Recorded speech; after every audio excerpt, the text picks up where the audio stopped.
Hi friends, welcome to our YouTube channel. ఈరోజు మనం ఏ lens కొనాలి, ఏ లెన్స్ దేనికి ఉపయోగపడుతుంది అనేది మనం ప్రాపర్గా మాట్లాడుకుందాము. ఇది మనం ఇర్రెస్పెక్టివ్ ఆఫ్ బ్రాండ్ దేనికైనా ఉపయోగపడుతుందేనండి ఈ వీడియో.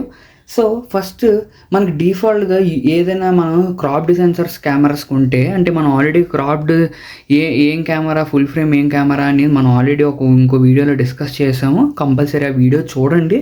మీరు కెమెరాస్ కోసం, ఫోటోగ్రఫీస్ కోసం ఇంట్రెస్ట్ ఉన్న వాళ్ళు కంపల్సరీ ఆ వీడియో చూడండి. సో బేసికలీ మనం కెమెరాస్ కొనేటప్పుడు 25-55 కానీ 18-55 కానీ ఇలాగ డిఫరెంట్ బ్రాండ్స్ బట్టి మనకి డిఫరెంట్ లెన్సెస్ కూడా ఇస్తుంటారండి. 15-55 కానీ 18-55 కానీ 24-55 కానీ లేకపోతే 24-105 కానీ, ఇప్పుడు ఈ కెమెరా అయితే 24-105 ఇలాంటిది కానీ కెమెరాస్ కొన్నప్పుడు ఇస్తుంటారు. అసలు బేసికలీ ఏ లెన్స్ ఎప్పుడు ఉపయోగించాలి, అసలు లెన్సెస్ ఎలాగా మనం అర్థం చేసుకోవాలి అనే టాపిక్ మనం మాట్లాడదామండి ఈ వీడియోలో. ఇది మీరు ప్రైమ్ లెన్స్ అంటారండి. 1.5, 2.8 ఇలాంటి లెన్సెస్ని బేసికలీ ప్రైమ్ లెన్సెస్ అని ఎందుకు అంటారో కూడా మీకు ఎగ్జాంపుల్ చెప్తాను. సో ఫస్ట్ 55mm లెన్స్, 55 మీకంటే ఇప్పుడు మీకు ఎప్పుడైతే డిఫాల్ట్గా ఇస్తారు 18-55, ఈ లెన్స్ కాదండి, బట్ మీకు ఎగ్జాంపుల్ చెప్తున్నాను. 18-55 కానీ 24-55 కానీ లేకపోతే 55-250mm కానీ యూజువల్గా ఇచ్చే లెన్సెస్ అండి. మీరు ఏ నికాన్ కొనుక్కున్నా, సోనీ కొనుక్కున్నా, మీరు కెనాన్ కొనుక్కున్నా యూజువల్గా ఇచ్చే లెన్సెస్ ఏంటి.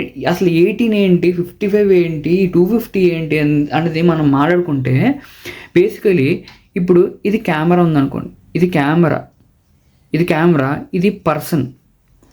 సో ఈ డిస్టెన్స్ ఏదైతే ఉందో ఇది 18mm అంటే మనకు ఒక అడుగు దూరం నుంచి ఈ పర్సన్ అనేది వచ్చేస్తాడండి. సో ఎంత షార్టర్ డిస్టెన్స్ నుంచి కెమెరా చూడగలదు అనేది ఈ లెన్సెస్ మీద రాసి ఉంచారండి. మామూలు 18 అంటే తక్కువ డిస్టెన్స్ అన్నమాట. అంటే మీ 50 ఎక్కడ ఉంది, వీళ్ళు ఇక్కడ. అంటే ఒక పర్సన్ అట్లీస్ట్ 50mm లెన్స్ వాడుతున్నారని అంటే అట్లీస్ట్ ఒక 3-4 అడుగులు దూరంలో ఉండాలన్నమాట. ఎందుకు 18 నేను ఒక అడుగు అని చెప్పానంటే ఆబ్వియస్లీ అది అరౌండ్ 3 times ఉంది కాబట్టి 3 times కాదు, 2.5 దగ్గర ఉంది కాబట్టి అట్లీస్ట్ 2.5 అడుగులు దూరంలో ఉంటే కానీ 50mm లెన్స్ వాడినప్పుడు వాడు కనిపించడు. ఎందుకంటే 50mm, బేసికలీ 50mm అంటే 2.5 అడుగులు సుమారుగా డిస్టెన్స్ ఉండాలి.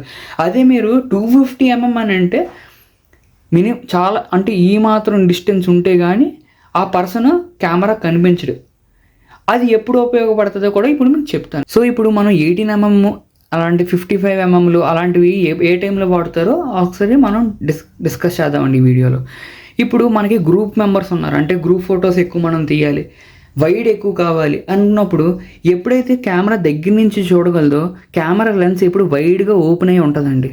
మీరు కాన్సన్ట్రేటెడ్గా చూసినప్పుడు అలాగా, అంటే డిస్టెన్స్ పెరుగుతున్న కొద్దిగా కాన్సన్ట్రేటెడ్గా వ్యూ మారిపోద్దండి, ఇలాగ వెళ్ళిపోతూ ఉంటుంది. సో 18 దగ్గర నుంచి అయినా కాదండి, వైడ్గా కూడా చూస్తుంది.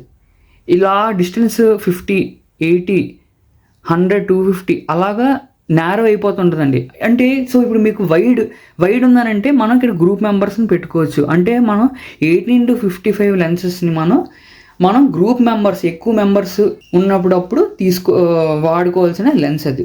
మీకు ఎప్పుడైతే మనిషి చాలా దూరంగా ఉన్నాడు, నాకు పోర్ట్రేట్ పడితే కావాలి అంటే, ఇప్పుడు వెడ్డింగ్లో 10 members ఉన్నారు, అందులో ఒక పర్సన్ టక్ మన ఫోటో తీయాలి అన్నప్పుడు మీకు లాంగ్ డిస్టెన్స్ లెన్సెస్ కావాలి. అంటే ఇప్పుడు ఎలాంటిది, ఇది ఫర్ ఎగ్జాంపుల్ 70-200mm అండి. అంటే మీకు కెమెరాస్ కొనేటప్పుడు మీకు 55-250mm లెన్స్లు ఇస్తుంటారు. సో 250mm లెన్స్ అది పెట్టి మీకు తీస్తే మీకు 1 person దూరంగా ఉన్నాడు, సూపర్గా మంచి ఫొటోస్ వస్తాయి. సో ఇప్పుడు అపర్చర్ అనే టాపిక్ కోసం మాట్లాడదామండి. ఇప్పుడు లెన్స్లు అంటే డిస్టెన్స్ల కోసం మాట్లాడాం. ఇప్పుడు మనిషి దగ్గర ఉంటే 18mm, కొంచెం మిడిల్లో ఉంటే 55mm, అది జూమ్ చేసుకుంటాం 55కి, 18-55కి. దాని తర్వాత మనం ఇంకా దూరం ఉన్నాడంటే లెన్స్ మార్చుకొని మనం 250mm లేకపోతే 100mm లేకపోతే 150mm లెన్సులతో మనం ఇంకా 70-100mm, మీకు దగ్గర 55-250mm ఉందనుకోండి, దాన్ని జూమ్ చేసుకుని ఆ పర్సన్ టార్గెట్ చేసుకుని తీసుకుంటాం. సో మీకు బేసిక్ ఏం అర్థమైందంటే గ్రూప్ ఫొటోస్కి తక్కువ ఎంఎమ్స్ కంపల్సరీ ఉండాలి. అది మీకు ఒక పర్సన్ లేకపోతే 2 పేర్ కొంచెం లాంగ్ షాట్లు కావాలని అనుకుంటే మీకు కంపల్సరీ జూమ్ లెన్స్ అయితే కావాలండి. మీకు సీనరీస్తో కావాలంటే మీకు చెప్పినట్టు వైడ్ లెన్సెస్ కావాలి. వైడ్ అంటే మీకు 18mm తక్కువ నెంబర్ అంటూ ఉండాలి మీరు లెన్స్ కొనేటప్పుడు. ఇప్పుడు కెనాన్ లెన్సెస్ కొనుక్కునేటప్పుడు ఈ గీత ఉందంటే ఆబ్వియస్లీ ఫుల్ ఫ్రేమ్ లెన్సెస్ అండి. ఇది ఈఎఫ్ లెన్సెస్ అంటారు. ఇవి ప్రీమియం లెన్సెస్. మీకు 1200D 1300D అలాంటి బాడీస్ ఉంటే మీరు కంపల్సరీ ఈఎఫ్ఎస్ లెన్సెస్ కొనుక్కోవాలండి. అవి తక్కువ ప్రైజెస్లోనే ఉంటాయి. 15,000 10,000 20,000 ఆ రేంజ్లోనే ఉంటుంది. ఇవి మనకి ప్రీమియం వస్తాయి. వీటికి ఏంటంటే అల్ట్రాసోనిక్ మోటార్స్ ఉంటాయి, బెటర్ స్టెబిలైజేషన్స్ ఉంటాయి. వాటికి అంత స్టెబిలైజేషన్ ఉండకపోవడం వల్ల ఆబ్వియస్లీ కాస్ట్ డిఫరెన్సెస్ ఉన్నాయి. But it doesn't matter. మనకు ప్రాపర్గా ఫోటోగ్రఫీ చేయగలిగితే అవన్నీ మ్యాటర్ కాదండి. మనం దేంతో అయినా సరే కొంచెం ప్రాపర్గా తీయచ్చు. సో ఇప్పుడు మనం డిస్టెన్సెస్ కోసం మాట్లాడుకున్నాం, అంటే నెంబర్స్ కోసం 50mm, ఈ 24 105 72 ఇది ఎప్పుడెప్పుడు వాడాలో అర్థమైంది. బట్ ఇంకా డీటెయిల్గా అంటే ఇప్పుడు అపర్చర్ అంటే చాలామంది ఫొటోస్ తీసేటప్పుడు బొకే ఎఫెక్ట్లు వస్తుంటాయండి. అంటే వెనకదులు బల్బుల్లాగా లైట్లు సీరియల్ సెట్స్ బల్బుల్లాగా వస్తుంటాయి. అవి ఎప్పుడు వస్తాయి, ఎందుకు వస్తాయి అని మనం మాట్లాడుకుందాం. మనకి ఇప్పుడు ఆర్టిఫిషియల్ బ్లర్నెస్ ఇస్తున్నారండి మన ఫోన్స్లో. అదే మనకి ఇంకా డీటెయిల్డ్గా అసలు యాక్చువల్గా అది ఆర్టిఫిషియల్గా రాదు, మాన్యువల్గానే మనకి కెమెరా తీసుకుని వస్తుంది బికాస్ ఆఫ్ అపర్చర్ అనమాట. అంటే అపర్చర్ ఎగ్జాక్ట్గా చెప్పాలంటే మీకు ఒక హోల్ లాగా ఉంటుందండి. అందులో వచ్చే లైట్ మనకి ఎప్పుడైతే ఒక కెమెరా క్లోజింగ్ లాగా ఉంటుంది, ఎప్పుడైతే మనం కన్ను కాన్సన్ట్రేషన్గా ఒక పర్సన్ చూస్తే మనకి మిగతా అంతా ఎలా బ్లర్గా కనిపిస్తుందో, కెమెరా మెకానికల్ ఆబ్జెక్ట్ కాబట్టి ఇంకా బెటర్ బ్లర్నెస్ అనేది వస్తుందండి. సో కాన్సన్ట్రేటెడ్గా చూడడం ఆ అపర్చర్ ఇవన్నీ డైరెక్ట్లీ ప్రపోర్షనల్ అండి. అపర్చర్ని మనం ఈజీగా అర్థం చేసుకునే విధానంగా మనం అర్థం చేసుకుందామండి. సో ఎప్పుడైతే ఈ హోల్ చిన్నది అవుతుంటుందో, కాన్సన్ట్రేటెడ్గా చూస్తుంటుందో తక్కువ లైట్ వెళ్ళి మనకి ఒకలాగా లైట్ వస్తుంది. అదే మనకి వైడ్ ఓపెన్ అయితే ఒకలాంటి లైట్ వస్తుంది. మనకి సింపుల్గా అర్థం చేసుకోవడం కోసం మీకు ఒక సింపుల్ ఎగ్జాంపుల్ చెప్పేస్తానండి. అప్పుడు అవన్నీ అంత ఆలోచించాల్సిన అవసరం లేదు. సో మీరు ఈ లెన్స్ మీరు ఇక్కడ చూస్తే ఇక్కడ మీకు క్లియర్గా కనిపిస్తుంది. ఓకే, ఇక్కడ ఇది ఈఎఫ్ లెన్స్ అని ఉంది, దీని మీద 50mm అని ఉంది. ఇక్కడ 1.8 STM అని ఉంది. ఈ 1.8 అనేది మనకి దీని తాలూకు అపర్చర్ వాల్యూ అక్కడ వరకు వెళ్తుంది. ఇప్పుడు ఈ లెన్స్ది F4 అంటే ఈ 4 ఈ 1.8 దీనిది 2.8 ఇవన్నీ ఏటో మీకు ఎగ్జాంపుల్ చెప్తాను. మీకు ఫర్ ఎగ్జాంపుల్ F4లో పెట్టి ఒక 2-3 rows ఉన్న ఫోటో తీసారనుకోండి, మీకు థర్డ్ రోలో ఉన్న వాళ్ళు క్లారిటీగా ఉండరు. ఎందుకు? ఏ నెంబర్ ఎప్పుడైతే డిక్రీజ్ అవుతూ వస్తుందో అంత కాన్సన్ట్రేటెడ్గా కెమెరా ఒక పర్టికులర్ ఆబ్జెక్ట్ని చూస్తుందని అర్థం. ఎప్పుడైతే మీరు ఫోటో తీస్తున్నారో హార్డ్లీ మీరు ఫోకస్ చేసినప్పుడు ఫస్ట్ రోలో ఉన్న వాళ్ళని ఫోకస్ చేస్తారు. మీకు సెకండ్ రో థర్డ్ రో వాళ్ళు బ్లర్ అవ్వకూడదంటే ఆబ్వియస్లీ మీరు నెంబర్ పెంచుకోవచ్చు. ఇప్పుడు F4 అని ఉందంటే F4కి ఫిక్స్డ్ కాదండి, F4 నుంచి స్టార్ట్ అవుతుందండి. F4 నుంచి మీ కెమెరా క్యాపబిలిటీ బట్టి F22 వరకు వెళ్తుంది, లేకపోతే F15 వరకు F11 వరకు ఎక్కడి వరకు వెళ్తుంది కంపల్సరీ. దీనికన్నా లో వెళ్దని అర్థం అన్నమాట. అంటే F3.5కో F2.8కో F1.8కో వెళ్దని అర్థం అన్నమాట. F4 అనేది బేసిక్ అండి. అంటే మీకు 2 rows వరకు ఉపయోగపడుతుంది, ఈజీగా ఉపయోగపడుతుంది అన్నమాట. అంటే ఇప్పుడు 2 rowsలో నించున్న వాళ్ళందరికీ నీట్గా తీసేయగలదు. మీకు ఇంకా సింగిల్ పర్సన్ కూడా తీసేయగలదు.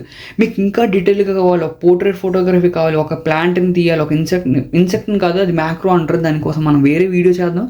మీకు ఒక పర్సన్ని ప్రాపర్గా సూపర్ తోపు బ్లర్ కావాలి అని అనుకున్నప్పుడు మీకు 1.8 అంటే 4 బిలోకి వెళ్ళిపోవాలండి. ఎప్పుడైతే మీరు 4 బిలోకి వెళ్ళిపోతారో మీకు ప్రాపర్గా వస్తుంది. ఈ లెన్స్ ప్రైస్ 8,000 అండి. మీకు 7,000 8,000 10,000 లోపు వస్తుంది ఈ లెన్స్. ఇది ఈఎఫ్ లెన్స్ కాబట్టి కాస్ట్లీ. బట్ ఇలాంటిది క్రాప్డ్ అయితే మనకి 20,000 15,000కే ఇలాంటి లెన్స్ అయితే వచ్చేస్తుంది. ఇది EF lens. But non EF lens మీకోసం చెప్తున్నాను. ఇప్పుడు ఇందులో 2.8 ఉంది. సో ఇది పోర్ట్రేట్ ఫొటోస్కి అదరగొట్టేస్తుంది అండి. ఇది 1.5 lakh అరౌండ్ ఉంటుంది. ఈ లెన్సెస్ మీకు చెప్పినట్టు F2.8 ఉండడం వల్ల, F అంటే మీకు అపర్చర్ వాల్యూ అండి. అపర్చర్ వాల్యూ ఎప్పుడైతే నెంబర్ తక్కువ ఉంటుందో పర్సన్ని చాలా బాగా ఫోకస్ చేస్తుంది అండ్ మంచి బ్లర్ ఎఫెక్ట్ అయితే ఇస్తుంది. ఈ రెండు మంచి ఇది ఎందుకు తక్కువ అండి, ఇది ఎందుకు ఎక్కువ అండి, ఇందులో మంచి గ్లాస్ ఎలిమెంట్స్ ఉంటాయి. అండ్ ఇది జూమ్ ఎప్పుడైతే మీకు ఎప్పుడైతే తక్కువ నెంబర్స్ కావాలో అవన్నీ ప్రీమియం అండి. అంటే ఇప్పుడు F4 అయితే F4 F5.6 అండి మీకు చీప్గా వస్తాయి. కానీ F4 బిలో లెన్సెస్ అన్నీ మీకు కావాలంటే, ఇప్పుడు మీకు బొకే షాట్ లాంటి లెన్సులు కావాలంటే కాస్ట్లీ అండి. ఈ ఒక్క లెన్స్ తప్ప మిగతా అవన్నీ మినిమం 30,000తో స్టార్ట్ అవుతాయి. 35,000, 50,000, 70,000, 80,000, 1 lakh, ఇది 1.5 lakh. సో ఆ రేంజ్లో ఈ మీకు F4 కన్నా తక్కువ నంబర్స్ కావాలంటే మీకు ఎక్కువ ప్రైస్ అయితే పెట్టాల్సి ఉంటుంది. బట్ మీకు 55 అదే 24-155 కానీ 1855 కానీ మీకు జనరల్గా కావాలంటే మీకు ఇందాక చెప్పినట్టు మీకు డిస్టెన్స్ మెయింటైన్, మీకు ఎక్కువ గ్రూప్ ఫొటోస్లో కావాలంటే చిన్న లెన్స్ వాడుకోండి. ఒక పర్సన్ని సింగిల్గా పోర్ట్రేట్ మంచి షార్ట్స్లో తీసుకోవాలని అనుకుంటే మీకు సరిపోతుంది 55-250 mm లెన్స్ సరిపోతుంది. మీరు ప్రొఫెషనల్గా ప్రొఫెషనల్ అవుదాం అని అనుకుంటేనే ఇలాంటి ప్రైమ్ లెన్సెస్ మీద ఇన్వెస్ట్ చేయండి. మీరు మీ దగ్గర ఉన్న 55-250 mm లెన్స్ కూడా ఒక ఆబ్జెక్ట్ వెనకాతల ఇంకో ఆబ్జెక్ట్ లేకుండా చాలా డిస్టెన్స్ ఎక్కువ ఉంటే అందులో కూడా బ్లర్ ఎఫెక్ట్స్ ఉంటాయి. మీకు క్లాసెస్ చెప్పబోతున్నాను తొందరలో కొన్ని వీడియోస్ కూడా చేయబోతున్నాను, లైవ్ ఎగ్జాంపుల్స్, ఏ లెన్స్ దేనికి వాడాలి, ఎలా తీయాలి, వెడ్డింగ్ ఫోటోగ్రఫీస్ ఎలా చేయాలి అవన్నీ మీద కూడా రికార్డ్ చేయబోతున్నాను. ఇప్పుడు బేసిక్ ఉన్న డివైసెస్ని ప్రాపర్ ఫోన్తో రికార్డ్ చేస్తున్నాను. మీకు క్లాసెస్కి వెళ్ళే ముందు మీకు చెప్పిన ఇవన్నీ ఈజీగా అర్థం అవడానికి. సో మనకి మళ్ళీ ఒకసారి రీక్యాప్ చేసుకుందాం. ఈ 50 mm 24 105 mm ఇది 24 కూడా తక్కువ డిస్టెన్స్. ఇది కెమెరా తాలూకు లెన్స్ అంటే ఎక్కడి నుంచి ఇది మెజర్ చేయగలదు. ఇది 55 mm. సో ఇంకా కెమెరా నుంచి డిస్టెన్స్ అంటే ఇది పెరిగిపోతుందండి.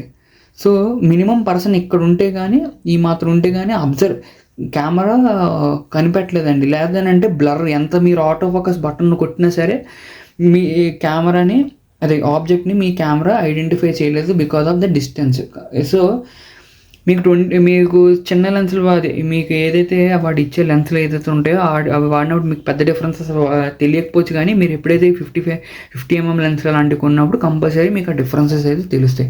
సో మేజర్లీ మీరు ఏ లెన్సెస్ ఎప్పుడు కొనాలి ఏంటి అనేది మీకు అర్థమైందని అనుకుంటున్నాను. మీకు ఇంకా డీటెయిల్ వీడియో కావాలనుకుంటే మీరు కామెంట్ సెక్షన్లో చెప్పండి. మీరు ఇంకో వర్షన్ 2 చేద్దాం కంపల్సరీగా. వేరే బ్రాండ్ కెమెరా లెన్సెస్ కూడా తెచ్చి ఇంకా బెటర్గా చేద్దాము. సో లెన్సెస్ కోసం టాపిక్లు వచ్చేసేటప్పుడు ఇంకో లాస్ట్ పాయింట్ ఒకటి మిస్ అయ్యాను. అదేంటంటే వీటికి అల్ట్రాసోనిక్ మోటార్స్ ఉంటాయి. దీనికి ఉంటుంది, దీనికి ఉండదు. సో అల్ట్రాసోనిక్ మోటార్స్ ఎప్పుడైతే లెన్సెస్ ఉంటాయి బెటర్ స్మూత్గా మీకు ఫంక్షనాలిటీ ఉంటాయో వాటికి ఆబ్వియస్లీ ప్రైస్ రేంజ్ కూడా అలాగే ఉంటుందండి.